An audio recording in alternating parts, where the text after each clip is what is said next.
Greetings, everyone. Rev.Hawksblood here, calling from the Big Island of Hawaii. All right, I'm going to try to get through this as fast as I can. I'm trying to put a lot into it. I got some notes because if I don't, I'd be all over the place and I'd never get anywhere. But just so you know, this just might make you rethink everything you know, as well as everything you don't know. I'm going to try to make it feel good. I'll say this: I'm crazy, go insane. Most people are saying going crazy. So where would you want to be in that situation? Hopefully the same as me. All right. I could tell you a lot of things that will pull us all together, but I got to put the foundation groundwork down because going crazy has a lot to do with dementia and what's happening to the world right now. Imagine going through your whole life and then suddenly losing everything that you cherished, worked for, and felt about life was taken away. It's horrible. All right. The word Temple Mount, I want you to pull it up. Check it out. Read about it. Read what was going on a long time ago.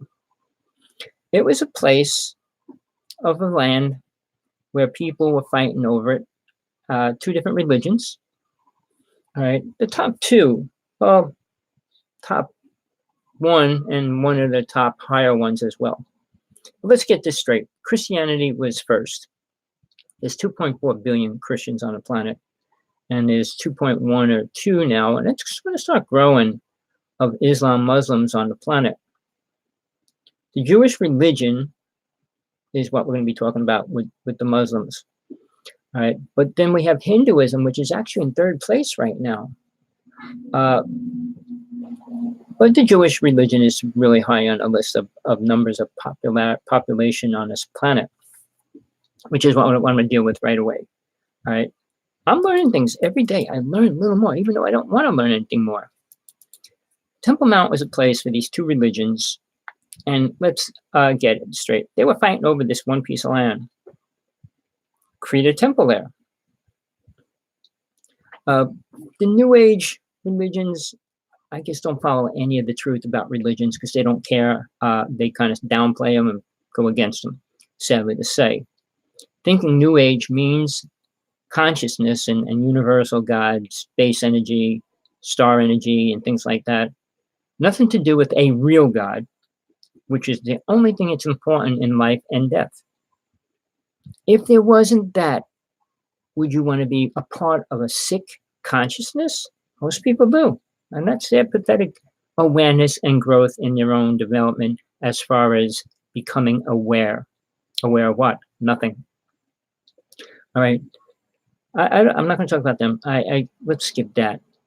Getting back to this temple, it was originally created for a deity. The deity's name was Shiva.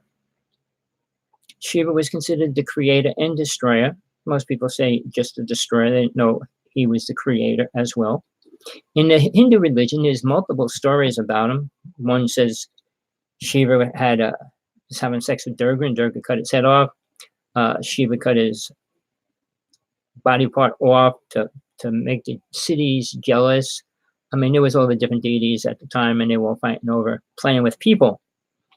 But getting back to this temple thing, when they build temples, now I should get what's his name? What is weird here? But let's talk about why they would build a temple.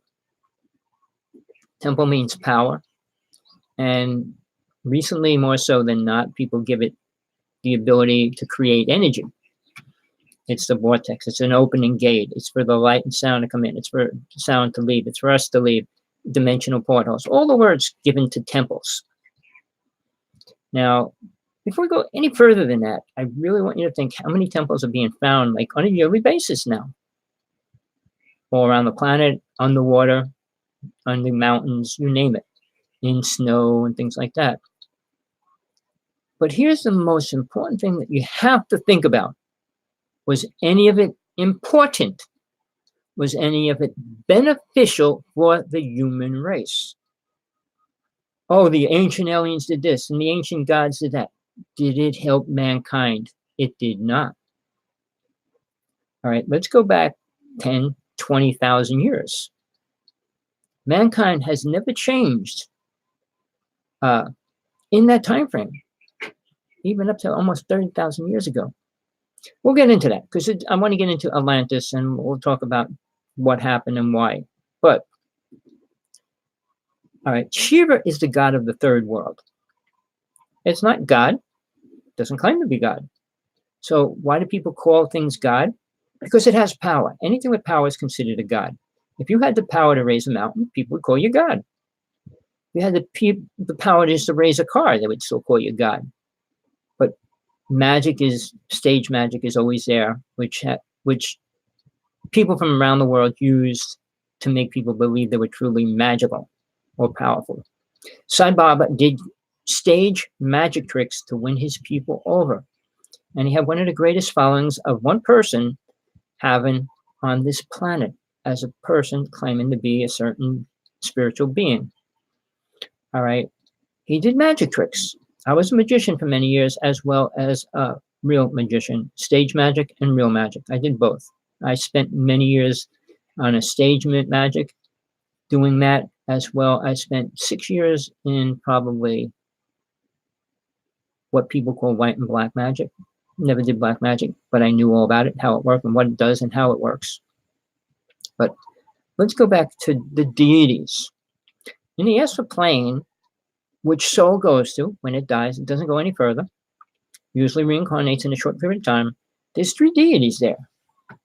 Brahma, Jehovah, Satnam, also known as Shiva.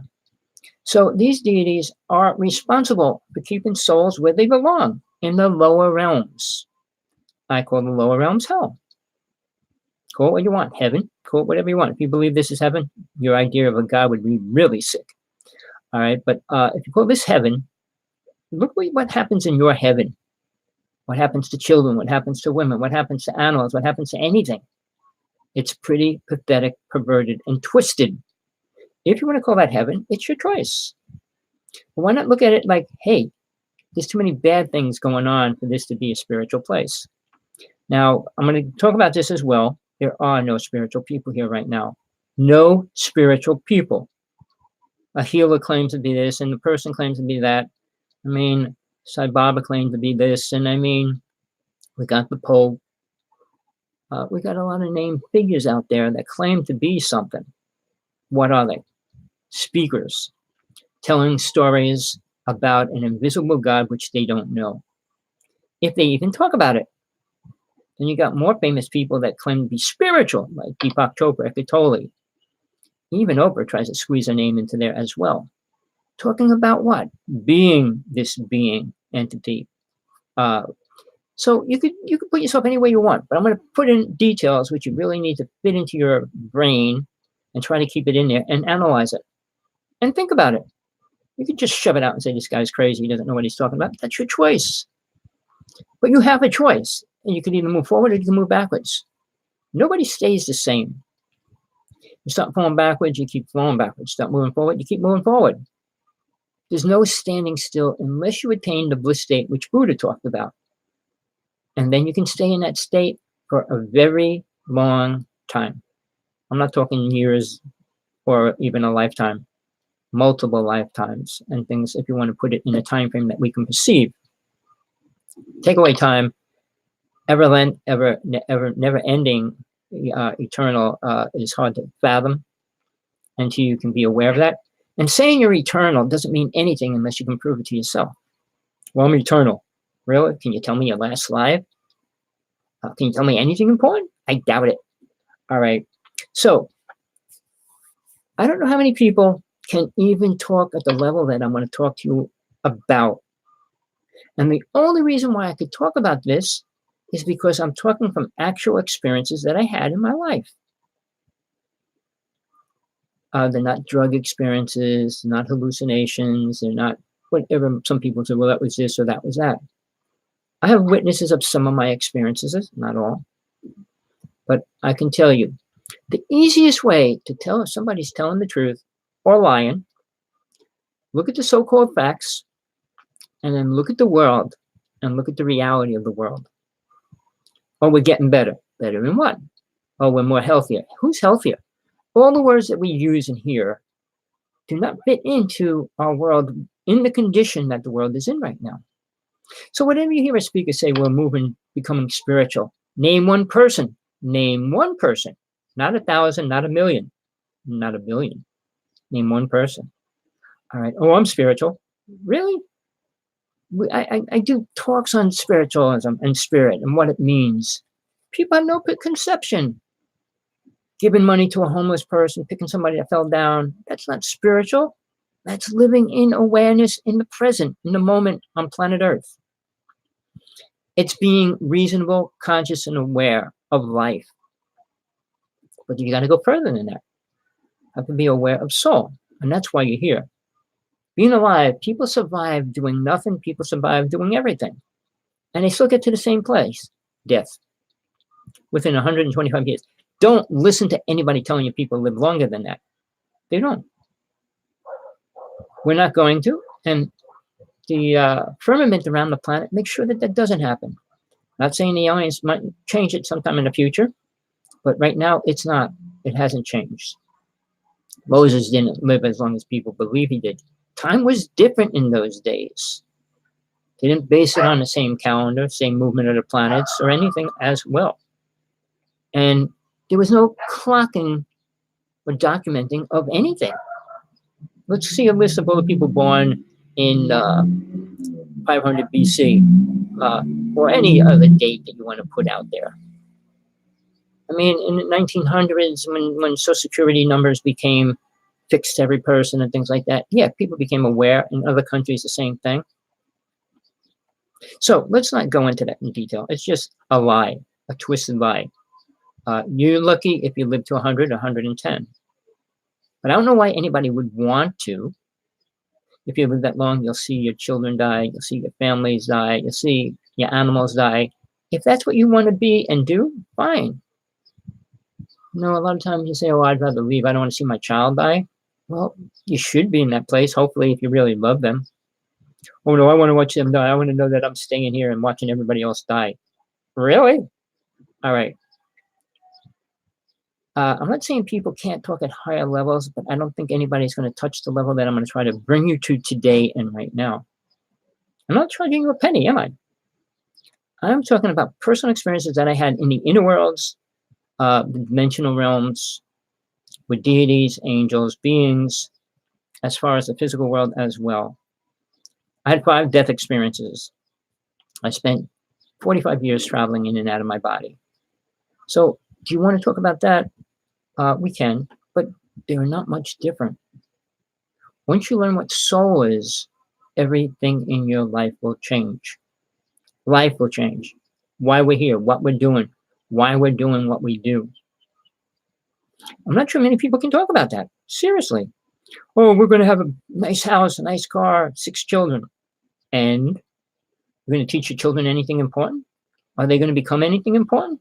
Or are you going to give them a computer game to kill people and learn how to kill?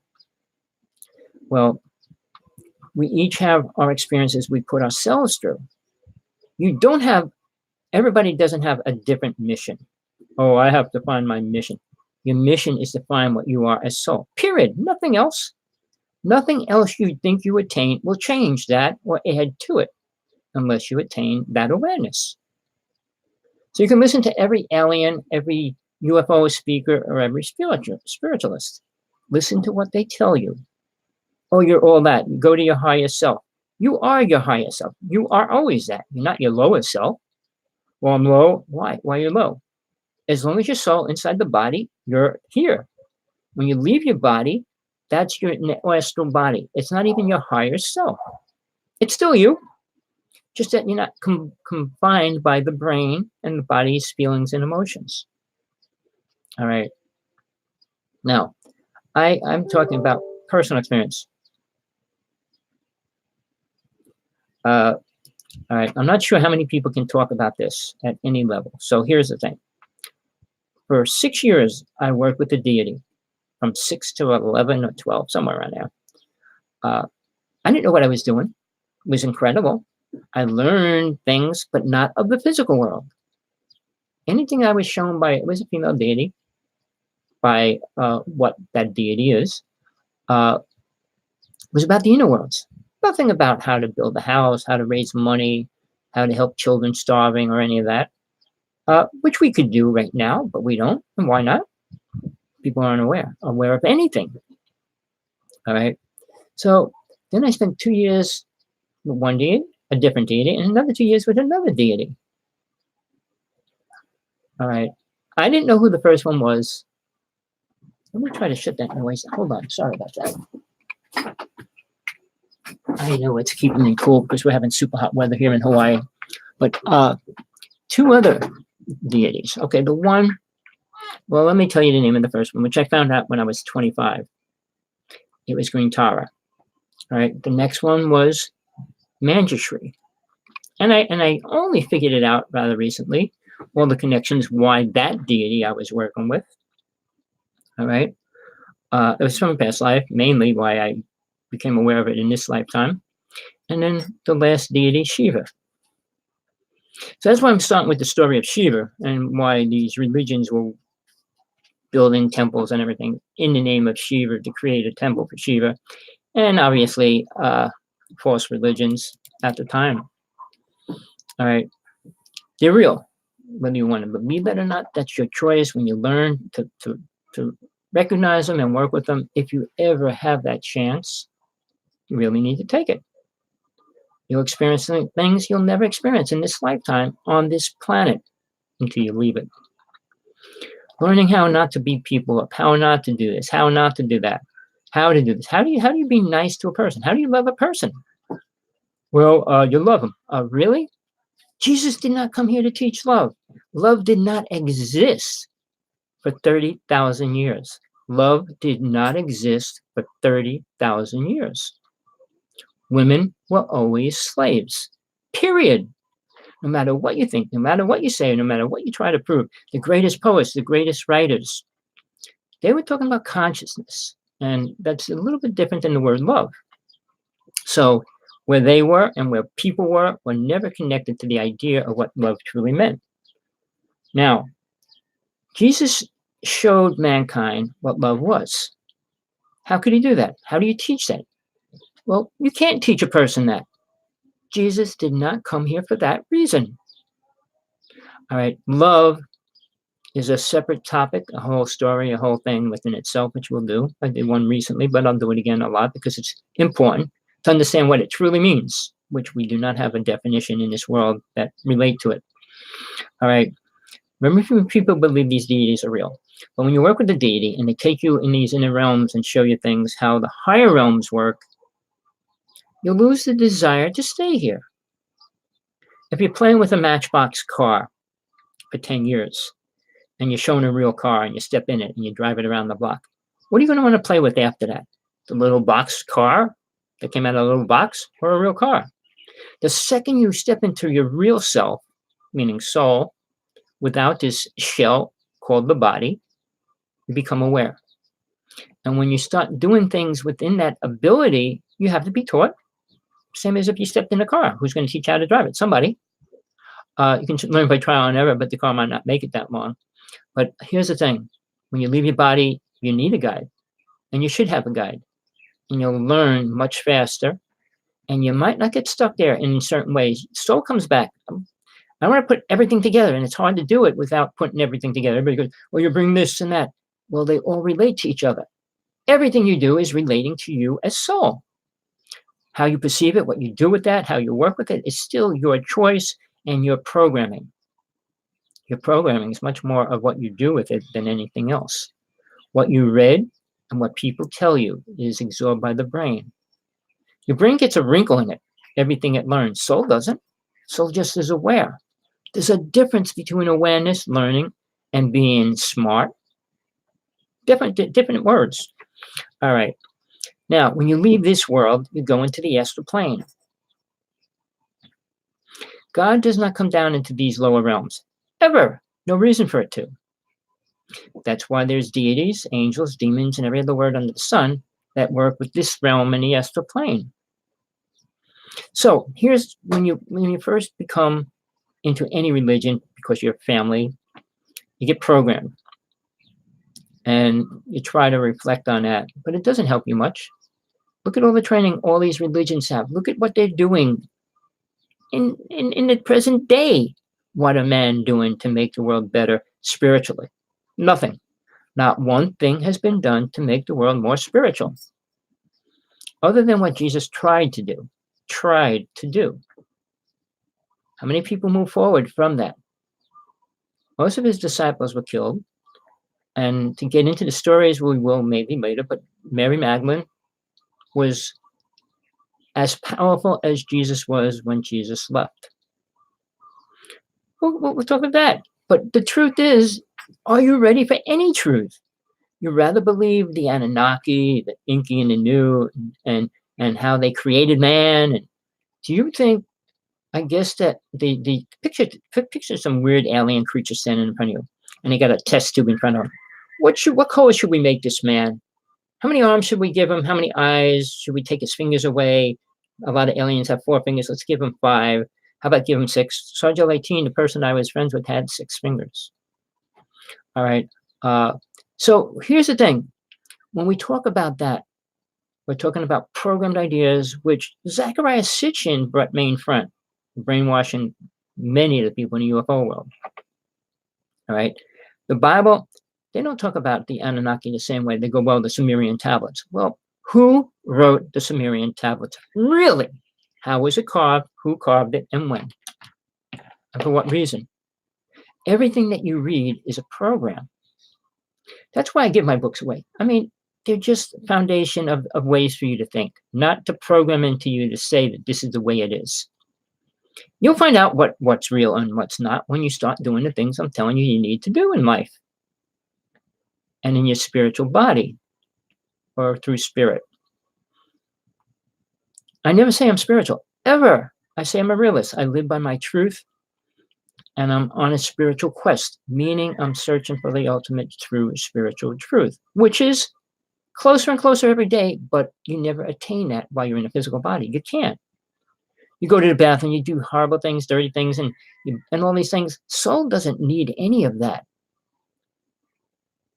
If you met Jesus, would you stick him in your toilet bowl? I mean something ignorant or totally obscene? Of course not. So why would the soul want to be? It doesn't want to be here. Man thinks it wants to be here. All right, most people do not believe in deities. Very few people are believing in a real God anymore. And they're trying to eliminate the word from every aspect out there mainstream. Well, they give credit to the earthly gods, which I said, like Satnam or Shiva. I work with Shiva, an incredible deity. Well, you know, I hate to talk about that because I don't want to sound like ego coming out of any of this, hopefully not. But when I was working with Shiva, it was amazing what happened wherever I went. Not that it was good. I saw instant karma wherever I went.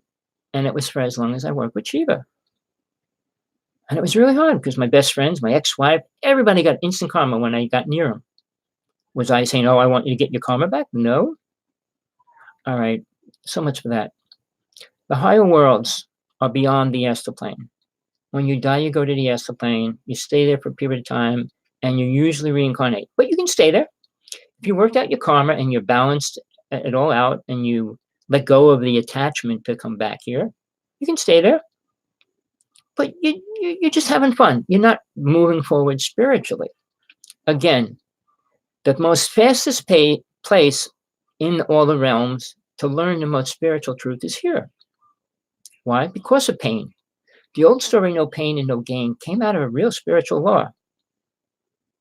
If you're in bliss, there's no reason to leave it if you don't know any better. So people will stay here thinking they're in heaven. Heaven here and now. Really? Your heaven's pretty sickly. So I'm asking you to think hard about who and what you are, what your desire is, what your goal is, and what will happen in the end for you.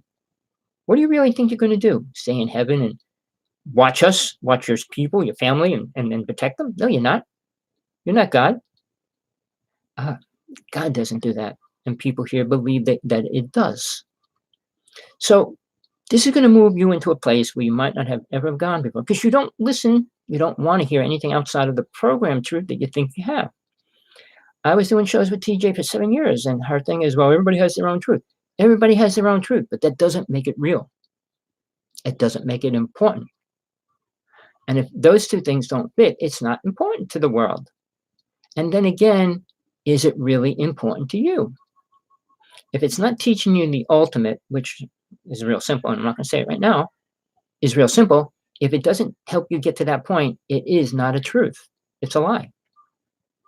If it doesn't make you move forward spiritually, it's a lie. If it keeps you programmed to think anything you're doing is important, is a lie. What does any person on this planet do that's important? We have the cure for every major diseases, what's the one where everybody loses their ears and nose, their body starts crumbling? And we won't even go to the countries that have it because it costs too much money. And there's more people infected with it now than there has ever been. The diseases that man is creating outweigh the ones that we try to heal or remove. Does that sound like anything spiritual? The cure for hepatitis C is only $70,000 for 70 pills you're going to take in 3 months. So think about it. Think about what we create and we say we're spiritual. Well, I have a family and I got 3 kids and I love them and they love me. So now you're spiritual? You get your dog, you buy any dog anywhere, take them home, feed them, play with them for a couple of days, they love you. Why? You know, every creature needs to eat. Birds, fish, everything. Everything needs to eat. And in most species, the mother feeds them until they're able to feed themselves. There's a few creatures that have to go out on themselves and learn how to battle and survive. But usually they're eaten by other creatures. So it's a battleground here, whether you realize it or not. And then for the human race, to think we're better or all tuned up and spiritually aware now, creating robots to do everything that we should be doing. If we don't need to do that, why do we need robots to do what we don't need to do? Does that make any sense? Think about it. Well, 10 years from now, we're going to have robots doing everything. Walmart's going to be completely robotized. It's happening right now here in Hawaii. They're going to be firing everybody to have robots doing everything. A couple of Walmarts already have robots stocking the shelves and things like that. Have so many robots doing operations and all that. They all look different. They're all not the same. And what did happen just last week? A robot was sent up into space to go on a space station to start working there. A robot. All right. It could do almost all the basic things a person can do, but it's still working with a person down here that's controlling it in a lot of ways. But it's got the ability to think in its own way, to do what it does, and it was able to shoot a gun, which they said they're calling it the killing robot. But it's going to be on a space station. But think about it. Cars without people driving them, planes without people flying them, all those things. Does that sound like we're moving spiritual?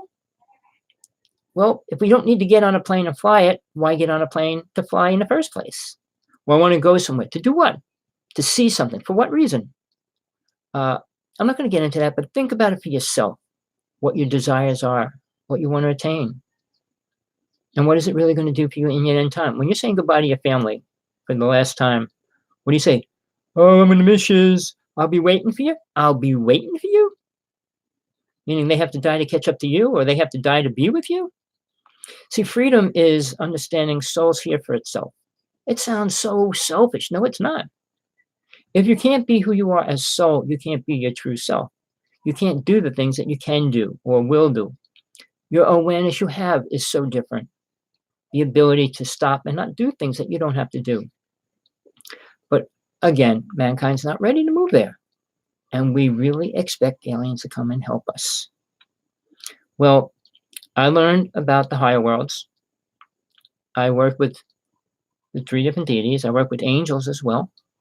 We all have spiritual guides on the inner world, in the astral plane. And they all work with us. If you can listen or hear them, they're there. And there's a lot more there than we can imagine, because we each have at least 2. Imagine there's 7.24 billion people on the planet. Imagine doubling that. How many angels are just walking around, traveling and waiting to work with people? But how many people work with them on this planet? Take all the people that work with their angels and truly work with them. I hear psychics, oh, I work with this angel, I work with this angel, and they can't even get their act in their own life together. Again, they're only there to help you move forward, to get out of this body, not to stay here and build the foundation that you want to reincarnate back to. Because when you get rid of the astral plane and the mental plane and go even higher, you completely change what you are and your desires and everything. But you don't have the same programmed ideas or feelings and emotions that you will in the astral plane. And if you don't let go of them, you're back here totally. So you got a lot of choices. You want to follow an angel? You want to follow a master? You want to follow who do you want to follow? Who's going to teach you what you need to know? I'm going to do a workshop, and I'm telling you, if you come to it, I'm going to go into everything soul needs to learn while it's here, and then it can leave. Without that, you can leave, but you're going to come back here. Big difference. Now, I'm waiting for a conversation for a person who claims to be the top mystic on the planet. I hate to say it, but I would say he doesn't have the balls to do it. I asked him a simple question. He claims to work with the government. He claims to work with a lot of things. Well, I know everything about death and reincarnation. Really? Do you know anything beyond the astral plane? Because I know everything. And I said, do you have a silver cord? And very few people will even admit that, because you all do. Or most people do. He says, I do. And that's what I want to talk to him about. I said, do you have a clue what the silver cord is? It's like a rubber band. Tie one side of the rubber band to your leg, tie the rubber band to a wall or a pipe or something, and walk as far as you can, as far as that rubber band stretches. And I realized when that rubber band stretched out, you can't go no further. Well, that's basically what the silver cord does. It keeps soul attached to this physical body until a certain time. So again, people claim incredible things, say incredible things, get people to believe incredible things. Healing's only temporary. A physical healing of the body, it's like you got a car, you fix the tire, you get another flat tire, you fix the tire. Does that make the car spiritual? Does it give the car any awareness? No, it's still a car. Your body's just a body. Well, I hear your karma. Now, how can they prove that to you? By making you believe it is. The sad part with that, when you die and you're getting your karma dished back out to you, you will find out if you paid off your karma or not. And nobody can take it away from you. Jesus did not come here to take away people's karma. He did not come here to give everybody forgiveness. When he talked to certain people, he worked with certain people, and they deserved what he was giving them. Not everybody. Look at his disciples. They were all killed. Well, most of them were killed. Most of the people that were following Jesus had to stop because they would have been killed. Anybody that did what Jesus was teaching them, which I'm not going to go into detail, buy my book, what Jesus was teaching them, were put on a cross and killed. Or just killed. They weren't all put on crosses. But it was, I can't even think of the word, sorry, making them feel super bad before they die, demoralizing them. So here's the thing. Man's searching for the truth. Are they really looking for it or not? Do they want it if they find it? I doubt it. I reincarnated many times. I'm aware of all my lifetimes in this world and then one beyond it. Now, do I feel that they were all beneficial? I would say only 2 of them were. Only 2 out of all my incarnations. I played a minister. I played a rabbi. I played the game. I was all those in different lifetimes. And I learned nothing.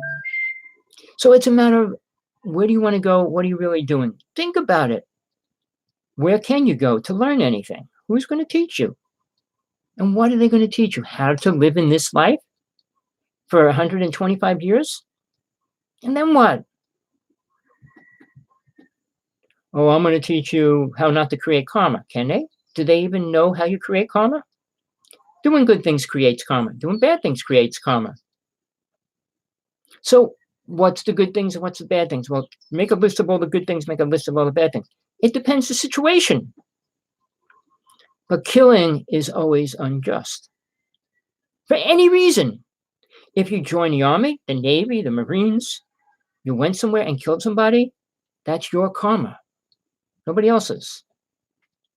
You got to deal with that. Well, somebody in the United States told me to go over here and kill them. Somebody over there told you to go over here to kill somebody. Tell that to your angels, your guides, or God when you get there. Well, they told me to do it, and I was just doing what we're supposed to do. Jesus said, if the laws are unjust, you have to change them.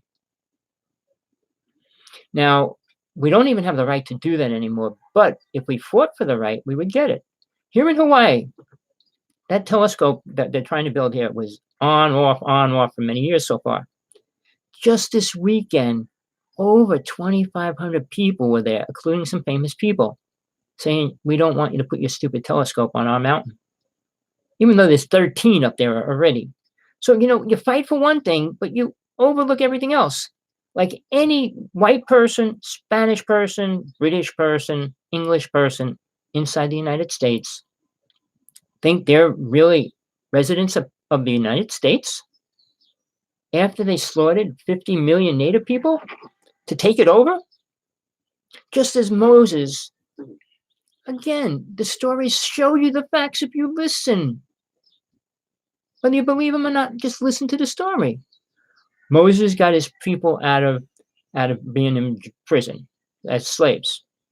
How did he do that? He did all this magic, killing a lot of people. And a lot of people died. A lot of children died. And then he brings these people to walk around in circles. For how long? 4 generations. Here's the truth that they don't understand in the Bible. People he left with died. Their children are the children that got to the promised land. What was the promised land? A so-called place on planet Earth. God says, well, here's the promised land. Again, Moses didn't understand the word promised land. He took his people, and when he brought them to where they were supposed to be, he wasn't allowed in there. Who said you can't go in there? And why? And how? How did that actually happen? Well, God said not to, and he listened all of a sudden. When he came off the mountain, he had 3,000 people killed. I mean, go over the facts. They're all there. They're in the Bible. And even watch this stupid movie, the new one or the old one. It goes into the details about it, but not the real details, the underlying things behind it all. When all the families, the children died, the gas came in and went in all the houses and killed all the children. Why it killed the children? Children slept on the ground. The adults slept up on the second floor, always. So yes, all the children died. But I mean, science proved a lot of things that people should know that would help reaffirm. He's ready to go. Well, I'm not. I'm doing a show. Sorry. He's up my ass. So, all right. Now, here's the thing. We're in this place where we think we're on top of everything. We're aware of everything. We're spiritual. Can you relate to any of the things I said so far? I didn't even get into the facts and the stuff I want to do. And I might make that part 2 of this talk. But reincarnation, let's stay there at first and then we'll go further. You come back without awareness. So basically everything you did in the lifetime before that, you're unaware of. So you move into the present of the new incarnation. What are you? What are you really doing? All right. So here, we start one life, we die, we come back again, and we start all over. We're not aware of what we did in those lifetimes. How many people are aware of their last lifetime right now? How many people are aware of it themselves without being told what it is? And when you're told what something is, it's probably not even close. All right. I got a problem. My dog is going crazy. I'm going to have to take him out. And I kind of should have known that he would be here bugging me when I need to do the show. But when you get out of your body, when you die, before you reincarnate, you are soul without a body. Without the physical body anyway, you're in your astral body. And you can learn a lot more in that short period of time. If you learned enough, you wouldn't have to come back as well if your karma was okay. But that's up to you. I'm going to make this 2 parts. So this is it. I'm going to end the show today. I'll do part 2 later. And I'm going to continue from where I'm at. I want you to think about everything I said. Try to piece it together, because it's going to get hardcore, which I didn't even get into yet. But think about what you really want in life, what you want in death. Who's going to teach you, and what are you going to learn? And if you go to a UFO conference, you go to a spiritual conference, whatever, what are you going to go home with? Energy, because there's a lot of people there, and they're all throwing their energy out. And that energy becomes one strong energy. But of what? A programmed idea. How long does it last? Maybe a week, 2 weeks, maybe a month. When you go to a how to get rich, how many people become millionaires because they went to a rich seminar? Get rich seminar. Really? You don't. So please, take that, think about it, analyze it, and think about God, think about death, think about spirit, and think about your life. I want you to think about that before part 2, because then we'll go into the hardcore part about it. Why? What's real? What's not real? What you need to do? What you have to do? All right, I'm kind of sorry that I'm ending it so fast, but I got problems with my little gizmo out there. So open up your minds, open up your heart, and see what that gets you. All right. So until I'll probably do it. I don't know if I'll be able to do it today to get the other half done. Otherwise, it will be tomorrow. So with that, peace, love, compassion. Till next time, when we dive into it a little more than where we're at right now. So I'm not trying to brainwash you. I'm not trying to make you believe lies. I live my truth. I live my who I am, what I was shown, and deal with. But you need to do that for yourself. But you need to learn what that truly is. Who are you? What's really going on inside you? Are you truly in love? And what are you truly in love with? And why? Money, fame, friendship, love, sex? What is really the focus? All of them? No, there's only one focus. One reason for life and one reason for death. One reason for love. So yeah, it all fits one thing. You don't need multiple excuses or stories to build around that. With that, peace, love. Till next time, later or tomorrow, we'll get to it. Thank you for listening. Please get your friends to tune in and listen to this link. The link will be there, and I will put it out again. And then tomorrow or later, I'll send the second link, which will be recorded. So no matter what, when or where, how they get into listening to it, they will be able to. That's goodbye in Hawaii. Hello in Hawaii. It's everything.